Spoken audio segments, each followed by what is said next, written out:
Shalom, Shalom. kembali lagi di channel Penjunan dan pada saat ini kami dari kelompok 4 akan mempresentasikan hasil diskusi kami mengenai Difusi kebudayaan, di dalamnya ada asimilasi dan akulturasi budaya. dan sebelum itu perkenalkan nama saya Englin Manoa dan teman saya Indah Rondonuwu, kami dari kelas A, mata kuliah Etika Kristen dan Kebudayaan. Nah, mari kita simak dengan baik video ini ya. Nah, pada saat ini saya akan menjelaskan mengenai pengertian difusi. Pengertian difusi atau diffusion merupakan suatu proses penyebaran unsur-unsur kebudayaan ke seluruh dunia. Nah, difusi ini dijadikan sebagai suatu objek ilmu penelitian antropologi atau ilmu tentang manusia, terutama subilmu antropologi diakronik atau yang berfokus pada seperangkat pola budaya pada suku bangsa yang menyebar di berbagai belahan dunia.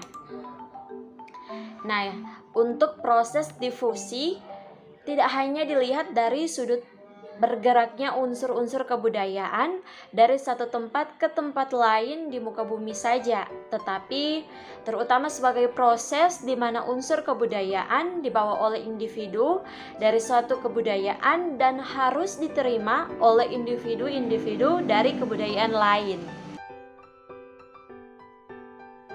Nah, di slide selanjutnya ini kami membahas bentuk-bentuk difusi. Nah, bentuk-bentuk difusi, salah satunya bentuk difusi adalah penyebaran unsur-unsur kebudayaan yang terjadi karena dibawa oleh kelompok-kelompok manusia yang bermigrasi dari satu tempat ke tempat yang lain. Contohnya ketika kita flashback ya, waktu zaman prehistori atau puluhan tahun yang lalu. Saat manusia yang hidup berburu, mereka pindah dari satu tempat ke tempat yang lain. Bisa dikatakan ya itu sangat jauh dan di saat itulah unsur kebudayaan yang mereka punya juga ikut terbawa. Tetapi juga penyebaran unsur kebudayaan tidak hanya terjadi ketika ada perpindahan dari satu tempat ke tempat yang lain, tetapi juga dapat terjadi karena adanya individu-individu tertentu yang membawa unsur kebudayaan itu. Nah, individu-individu yang dimaksudkan itu adalah golongan pedagang, pelaut, serta golongan para ahli agama. Nah, ada juga difusi yang disebut stimulus diffusion. Stimulus diffusion adalah proses difusi yang terjadi melalui suatu rangkaian pertemuan antara suatu deret suku-suku bangsa. Konsep stimulus diffusion juga kadang dipergunakan ketika ada suatu unsur kebudayaan yang dibawa ke dalam kebudayaan yang lain, di mana unsur itu mendorong atau menstimulasi terjadinya unsur-unsur kebudayaan yang dianggap sebagai kebudayaan yang baru oleh warga penerima, walaupun gagasan awalnya berasal dari kebudayaan asing tersebut. Nah, proses difusi ini terbagi menjadi dua macam, yaitu difusi langsung dan difusi tak langsung. Untuk penjelasan difusi langsung ini, jika unsur-unsur kebudayaan tersebut langsung menyebar dari suatu lingkup kebudayaan pemberi ke lingkup kebudayaan penerima. Sedangkan difusi tak langsung ini terjadi apabila unsur-unsur dari kebudayaan pemberi singgah dan berkembang dulu di suatu tempat untuk kemudian baru masuk ke lingkup kebudayaan penerima. Sekarang kita masuk dalam akulturasi. Apa sih itu akulturasi? Akulturasi, acculturation, atau culture contact didefinisikan sebagai proses sosial yang timbul bila suatu kelompok manusia dengan kebudayaan tertentu dihadapkan dengan unsur-unsur dari suatu kebudayaan asing dengan sedemikian rupa, sehingga unsur-unsur kebudayaan asing itu lambat laun diterima dan dikelola ke dalam kebudayaan sendiri tanpa menyebabkan hilangnya kepribadian kebudayaan itu sendiri. Contoh akulturasi terjadi pada kereta Singa Barong yang ada di Cirebon.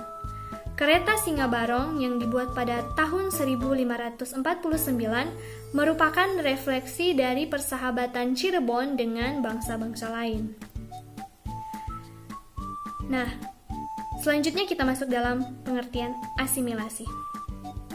Asimilasi atau assimilation adalah proses sosial yang timbul bila ada golongan-golongan manusia dengan latar belakang kebudayaan yang berbeda-beda yang saling bergaul secara intensif untuk waktu yang lama, sehingga kebudayaan-kebudayaan golongan-golongan di masing-masing berubah sifatnya yang khas, namun unsur-unsur masing-masing berubah menjadi unsur-unsur kebudayaan campuran. Ringkasnya, pengertian asimilasi itu adalah bercampurnya dua kebudayaan atau lebih sehingga membentuk kebudayaan baru. Golongan yang biasanya mengalami proses asimilasi yaitu golongan mayoritas dan golongan minoritas. Asimilasi ini umumnya dapat terjadi apabila ada rasa toleransi dan simpati dari individu-individu dari suatu kebudayaan kepada kebudayaan lain. Nah, sikap toleransi dan simpati dari kebudayaan ini dapat terhalang apabila terjadi beberapa faktor. Yang pertama, kurangnya pengetahuan tentang kebudayaan yang dihadapi. Yang kedua, sifat takut terhadap kekuatan dari kebudayaan lain. Ketiga, perasaan superioritas pada individu-individu dari suatu kebudayaan terhadap kebudayaan lain. Salah satu contoh proses asimilasi adalah program transmigrasi yang dilaksanakan di Riau pada masa pemerintahan Orde Baru. Program transmigrasi ini tidak hanya berhasil meratakan jumlah penduduk di berbagai pulau di Indonesia, tetapi program transmigrasi ini juga mengakibatkan terjadinya asimilasi, terutama di wilayah Riau. Hal ini terlihat dari banyaknya transmigran yang menghasilkan budaya baru, misalnya Jawa Melayu, Mandailing Melayu, dan lain sebagainya. Kesimpulannya, Indonesia menjadi kaya karena budayanya. Karena Indonesia terdiri dari berbagai suku bangsa dan memiliki warisan budaya yang sangat kaya. Berbagai macam tradisi dan adat istiadat yang dimiliki Indonesia seperti menjadi kebanggaan tersendiri bagi Indonesia. Kekayaan budaya itu ditambah lagi dengan masuknya berbagai unsur kebudayaan asing ke dalam Indonesia melalui proses difusi, akulturasi, dan asimilasi. Nah, demikianlah video presentasi materi dari kami. Pesan untuk kita semua, cintai kebudayaanmu dan hargai kebudayaannya.